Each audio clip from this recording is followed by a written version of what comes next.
जी अस्सलाम वालेकुम, मैं हूं मारूफ बेग और आप देख रहे हैं बेग स्पोर्ट।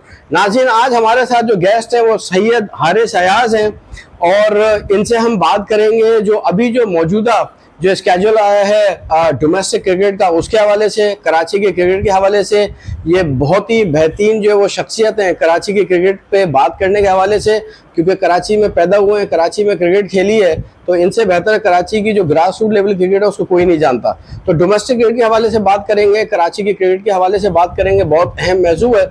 और डायरेक्ट चलते हैं सैयद हारिस अयाज के बाद। हारिस, कैसे हैं आप? ठीक ठाक हैं? अल्लाह का शुक्र। क्या खरीद से? जी बिल्कुल ठीक है। हारिस, अभी जो डोमेस्टिक क्रिकेट का स्केड्यूल आया है आपके सामने, इसमें जो सबसे ज्यादा जो बदकिस्मती की बात जो नजर आ रही है वो ये कि जो दो कराची की टीमें हैं वो फर्स्ट क्लास क्रिकेट जो है वो इस सीजन में नहीं खेलेंगी। जो एक हमारे सामने जो चीज सामने आ रही है, आप इस पर रोशनी डालेंगे। आप कैसे देखते हैं कि कराची की टीम जो 21 दफा कायदम ट्रॉफी जीत चुकी है वो फर्स्ट क्लास क्रिकेट नहीं खेलने जाएगी? इस पे आपका थोड़ा सा हमें जो तजिया चाहिए। देखिए मारूफ भाई, पहली बात तो ये कि मैं इसको इस तरह देखता हूँ कि कोई इदारा है, इदारा जो कोई डिसीजन लेता है, आप उसको, उसके डिसीजंस को, उसके रूल्स एंड रेगुलेशन को फॉलो करते हैं, ओबे करते हैं तो हम आगे बढ़ते हैं। मैं थोड़ा सा लास्ट ईयर पर जाऊँगा। लास्ट ईयर क्रिकेट बोर्ड ने टूर्नामेंट अनाउंस किया, आपको जो शेड्यूल अनाउंस किया, जिसके फॉर्मेट पर होगा फॉर्मेट आपको दिया, आपने ओबे किया, आप खेले। इसमें यह था कि 6 टीमें ऑटोमेटिक जो होंगी, टॉप 6 टीम 18 में, और टॉप 6 खेलेंगी, ऑटोमेटिक खेलेंगी करंट ट्रॉफी, और बाकी 2 जो हैं वो ग्रेड 2 जो होगी उसमें से आएंगी। तो आप जब उसको आपने ओबे किया, आप खेले, आप बाहर हो गए अपनी नाअहलियों की वजह से, नाकिस पॉलिसी की वजह से, सिफारशी कल्चर की वजह से, चाचा मामा ताया तेरा मेरा 200, इस चक्कर में आपने जो टीमें बनाई, लोगों को नवाजा है, अकरवा परवरी है, जो नाअहल कोचेस की तैनाती, सिलेक्शन का इंतहाई घटिया मेयार, तो उसके ऊपर जो आपने किया तो आपकी 2 टीम बाहर हो गई। तो अब सिस्टम हारने के बाद आप बोल रहे हैं कि वो सिस्टम खराब था। आपको 8-9 महीने बाद बोलने चल रहा है जब खराब था, आपको पहले नहीं पता था ये सिस्टम खराब था, तो आप खेले क्यों? अब एहतियात पहले करते हैं, अब आपको एहतियात बनता नहीं है इस टाइम। क्योंकि देखिए, पिछले 70 सालों में हिस्ट्री रही है, जब से क्रिकेट हो रही है पाकिस्तान के अंदर डोमेस्टिक क्रिकेट, हर साल 2 साल बाद स्ट्रक्चर चेंज होता है। ठीक है, नए लोग आते हैं, या वो लोग होते भी हैं तो नया सिस्टम चेंज कर देते हैं वो। तो इसमें कोई अचंभे की बात नहीं है, उन्होंने चेंज किया है तो आपको उसको फॉलो करना है। ठीक है, आप अगर इतने अब ईमानदारी से सिलेक्शन करते हैं, इतनी ईमानदारी से आप आपके कोच सिलेक्शन करते हैं, तो ये आप दोबारा जीत के आ सकते हैं। एक बात और, यहाँ पर बड़े र्यूमर्स फैलाई जा रही हैं कि सिलेक्शन 2 टीमों का क्रिकेट बोर्ड के सिलेक्शन ने किया था, क्रिकेट बोर्ड की जो सिलेक्शन आया था उसने किया था। देखें, सिलेक्शन क्रिकेट मान लिया उन्होंने, क्रिकेट बोर्ड का सिलेक्शन आया, उसने बहुत घटिया सिलेक्शन की। आपके जो कोचेस तैनात हैं, जिनके 150-200 फर्स्ट क्लास मैच हैं, कोई पाकिस्तान प्लेयर भी हैं, तो उनकी जबान क्या गंग थी? वो क्यों नहीं बोले उस सिलेक्शन, गलत सिलेक्शन के ऊपर? तो इसका मतलब वो नाअहल है, वो बोर्ड की सिलेक्शन की गलत सिलेक्शन के ऊपर नहीं बोले वो। ठीक है, अगर नहीं बोले तो जो टीम सिलेक्शन उठा के देख लें, एक जोन के कम से कम दोनों टीमों के अंदर 15-16 लड़के होंगे, अच्छे भी हैं, उसमें कोई गलत बात नहीं, अच्छे भी हैं। जो अच्छा है वो कहीं घाव खेले, उसका हक बनता है। लेकिन अगर वो सिलेक्शन करके चले गए और आप बोल रहे हैं कि उन्होंने बोर्ड सेलेक्टर ने टीम सेलेक्ट की, गलत की, आप हार गए, मान लिया, चले, आपकी इस बात पे भी बोल दिया हमने, ओके, हार, अब मान गए। 2 साल पहले कराची की टीम कायदम ट्रॉफी जीती, वनडे जीती, T20 जीती, 19 जीती, सब जीत गई है। वसीम हैदर आए थे PCB की तरफ से, उन्होंने टीम सेलेक्ट की थी, सरफराज कप्तान थे, अब सब जीत गए थे। तो जब तो आपने बोला टीम हमारी, हमने सेलेक्ट की, हमारे लड़के हैं, जब आपने उन किया, जब वसीम हैदर को बुलाते आप तमगे पहनाते, जब तो आपने नहीं पहना तमगे हैं, जब आपने बोला हमारी टीम है, हमने सेलेक्ट की है। अब जब हार गए, बाहर हो गए, तो बोर्ड के सिलेक्शन ने की है। तो ये दोगली पॉलिसी, ये दोगला मुनाफकत जो है ना, ये कराची क्रिकेट को ले डूबेगी। और ऑलमोस्ट अब कराची क्रिकेट पस्ती की तरफ चली गई है, बहुत तेजी से जा रही है। हारिस, आपने कराची की तरफ से क्रिकेट बहुत खेली है, आपने 30 से 40 जहाँ फर्स्ट क्लास मैचेस खेले हैं, मोइन खान की कप्तानी में खेले, आसिम मुश्तबा की कप्तानी में आपने फर्स्ट क्लास कैरियर का आगाज़ किया, डिफरेंट डिपार्टमेंट को आप जो है वो उसकी नुमाइंदगी कर चुके हैं। अभी जो क्रिकेट कराची की नीचे जा रही है, इसमें आप मुर्द इल्ज़ाम किसको ठहराएंगे? केसीसी के जो प्रेसिडेंट हैं नदीम उमर साहब उनको, नदीम उमर साहब के जो चहीते लोग हैं जो कराची क्रिकेट को चला रहे हैं वो? थोड़ा सा आप हमें खुल के बताएंगे कराची क्रिकेट इतनी पस्ती की तरफ क्यों जा रही है? कराची वो शहर है जिसने सरफराज अहमद दिया, मोइन खान दिया, राशिद लतीफ़ दिया, हनी मोहम्मद दिया, शोएब मोहम्मद दिया, जावेद मियांदाद दिया, मोहम्मद शमी दिया। आपके सामने एक लाइन है क्रिकेटर्स की, आप कैसे देखते हैं कराची क्रिकेट को? देखिए मारूफ भाई, इसमें तो कोई दो राय नहीं है। पूरे वर्ल्ड में कराची के जो क्रिकेटर्स उन्होंने अपना लोहा मनवाया है। लेकिन जो पहले सिस्टम था ना, है वो सिस्टम कोई बहुत ज़्यादा उसमें साइंटिफिक सिस्टम नहीं था, लेकिन जो चला रहे थे ना वो ईमानदार थे, मुखलिस थे। वो मुझे अच्छी तरह याद है, वो आपको भी पता होगा, उस टाइम आप भी क्रिकेट खेले थे। जो क्लब क्रिकेट चला रहा था, जो भी कोई बंदा होता था वो अपने पेट काट के आपकी टीम के लिए करता था। तो अब सिलेक्शन क्या है पता है आपके? सिलेक्शन का क्राइटेरिया क्या है? जो यहाँ की जो नाअहल जोनों में इंतजामिया बैठी हुई है, वो क्या करते हैं? उनके जो बंदे हैं ना, जो उन्होंने लगाए पाले हुए हैं, 2-4 लोग हर जोन में पाले हुए होते हैं, ट्रायल्स पे खड़े होते हैं, ये बच्चों से पूछते हैं, ट्रायल उनका इंटरव्यू करते हैं, सर क्या करते हो, तुम्हारे अब्बू क्या करते हैं, उनके पेरेंट्स के पूछते हैं क्या करो। किसी की नॉर्मल जॉब है, फैक्ट्री में जॉब करता है कुछ, वो बच्चा साइड में हो, गरीब का बच्चा।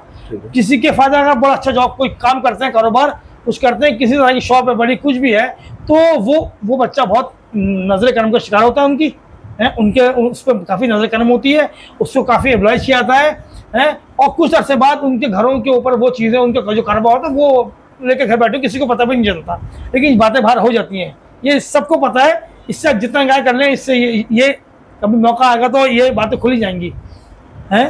तो बात है बदनीयती की, और बदनीयती कब आएगी? जब आप अहल नहीं होंगे।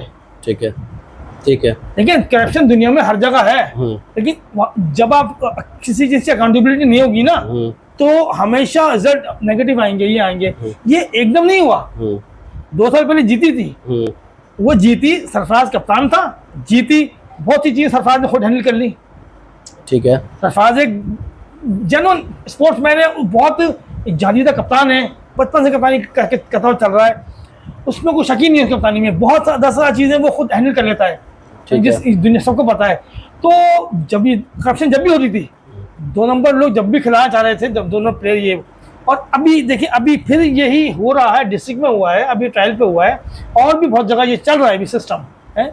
देखिए इल्ज़ाम मैं किसी एक को नहीं दूंगा, इल्ज़ाम नीचे से जाए, क्लब क्रिकेट से लेकर ऊपर कराची की मैनेजमेंट सब तक।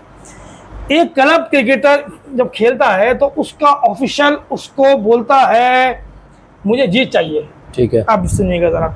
अब ये जो बॉलर लगते हैं चेकिंग, जो बट्टा मारते हैं, बट्टा उनकी 9 बॉल करा दिया था चेकिंग के ऊपर, तो क्लब क्रिकेट में जो लोकल डिपार्टमेंट होते हैं, यहाँ के ऑनर जो बोलते हैं, क्लब के ऑनर बोलते हैं कि बस मुझे जीत चाहिए।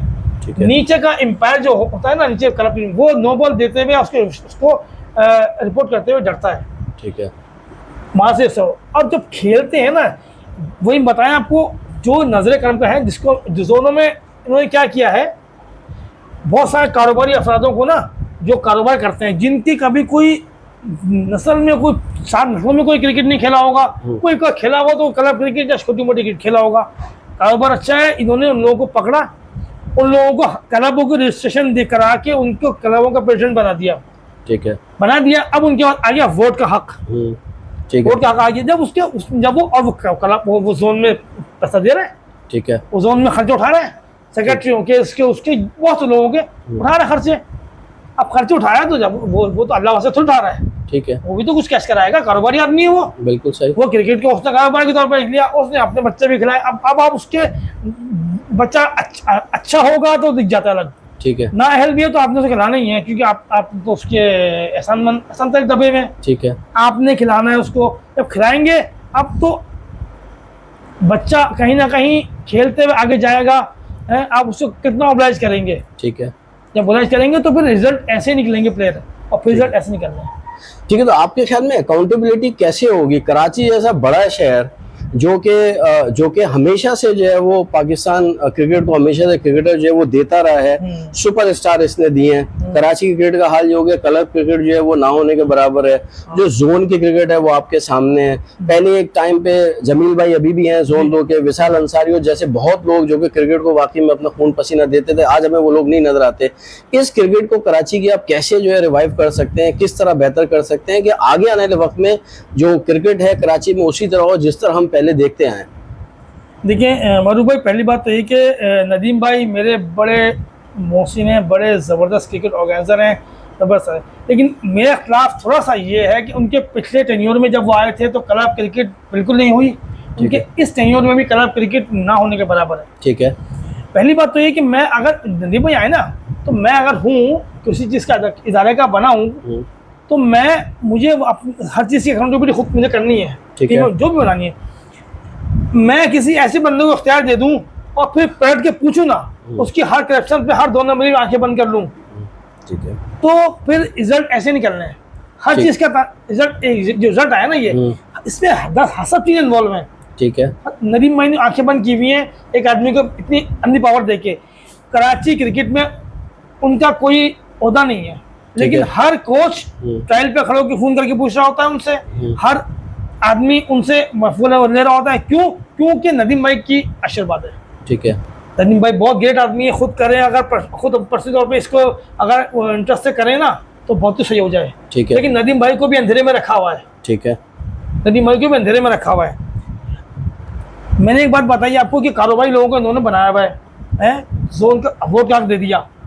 अब 200-150 फर्स्ट क्लास मैच खेला हुआ प्लेयर वो उस जोन के उस ओहदेदार के आगे हाथ बांध के खड़ा होगा कि वो मेरी रिपोर्ट ना कर दे, उससे मैं अखलाफ नहीं कर सकता, मेरी नौकरी चली जाएगी। ठीक है। इस दौर में 2.5-3 लाख 4 लाख रुपए तनख्वाह कोई देगा नहीं। ठीक है, सही है, क्योंकि डिपार्टमेंट बंद हो गए, कितना बुरा असर हो गया था पिछली हुकूमत में। ठीक है। अब कुछ डिपार्टमेंट खुले हैं, लेकिन ये खौफ बैठ गया है। ठीक है, कि नौकरी नहीं चलने चली है। ठीक है। लेकिन नौकरी तो रिस्क तो अल्लाह ने अपने हाथ में रखा है। ये आई थिंक वो प्लेयर और वो लोग भूल गए हैं कि इख्तलाफ तो आप किसी भी इदारे में किसी भी काम के लिए कोई भी आप करेंगे असाइनमेंट, इख्तलाफ अगर होगा तो रिजल्ट अच्छे आएंगे उसमें। बिल्कुल ठीक है। के बाद लेकिन क्या है, वो इख्तलाफ नाराजगी ना हो जाए, नौकरी ना चली जाए, वो जो है ना फैक्टर वो तबाही कर रहा है। 200 फर्स्ट क्लास मैच खेलने के बाद, 150 खेलने के बाद आप किसी ऐसे आदमी के नीचे बिल्कुल लगे हुए हैं तो उसकी आशीर्वाद के लिए उसके वो नाराजगी ना हो जाए और नौकरी चली आएगी तो फिर अल्लाह हाफिज़ है भाई।